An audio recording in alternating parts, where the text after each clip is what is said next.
Be free! Palestine will be free! Sisters and brothers, before I say a few words, there's something missing. I need a Palestinian flag right here behind me for spiritual reasons, for historical reasons, a barrier to the NYPD that trains with the IDF, committing brutality in the South Bronx as they create brutality and genocide across Gaza. And if any of these police officers had even a clue about history, about their black history, about their Irish history, they would not be so callous before a Holocaust in motion. And this is not hyperbole.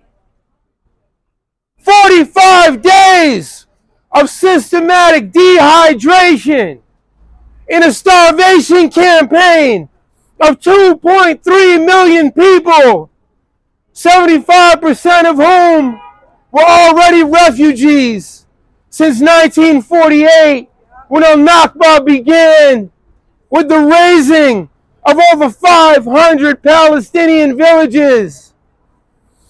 As a professor at the City University of New York, just like the young brave sister who spoke, who inspires all of us, I saw you in a few interviews. These young people from Students for Justice in Palestine, let's give them a round of applause. SJP, Jews Against Racial and Economic Justice, for Racial and Economic Justice, not in our name, within our lifetime. You are heroes.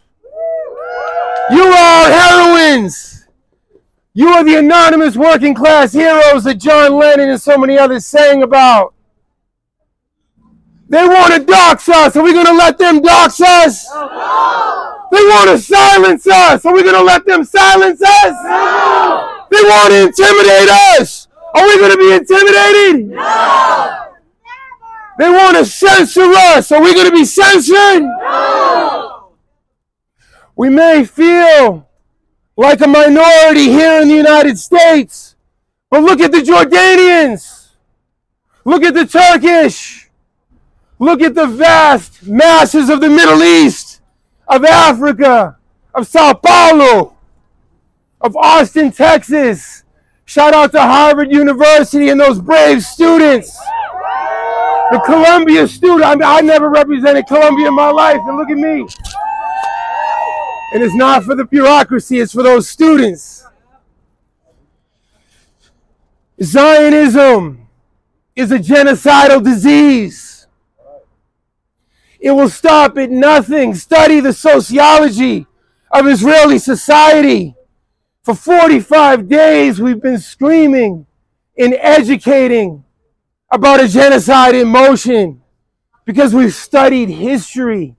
We know about the thorough racist indoctrination that flag over there, that abysmal, genocidal Israeli flag. And to say Israel is not historically accurate. We say 1948, the year that the United Nations, that shameful, cowardly body, what do they do every morning? Antonio Gutierrez issues a little statement over coffee, condemning how bad it is as the bombs continue to go off in a tiny ghetto twice the size of Boston, where 1.1 million children fight. Where's the food? And the Egyptians open the Rafah border. That's why Sarah and the International Action Center were there. How many of these Arab regimes are sellout lackeys? But we see the masses in the streets of Beirut, of Amman, of Cairo, fighting shoulder to shoulder with the Palestinian people. None of us for the last 45 nights have been able to sleep the same way, because we know that capitalism, white supremacy, colonialism, imperialism is a horrifically consistent system. In the Christopher Columbuses of today, in the pilgrims of today, the white settler colonizers. How is this moment different than 1492? In the 1600s, 6 centuries in a row, those that they would call civilized continue to carry out ethnic cleansing, apartheid, and now genocide again. And that's why I need this flag as close to me, as close to my heart, my consciousness, my being, all day, every day, to remember that we're human and we're on the right side of history. As Malcolm X taught us, the truth is always on the side of the oppressed. And as Malcolm X taught us for all the Instagram and the TikTok, be careful who you listen to, because they're going to confuse you and they're going to invert who the enemy is and who the victim is, who the oppressor is and who the oppressed are, who the colonizer is and who the colonized is. Palestine represents every underdog across this world.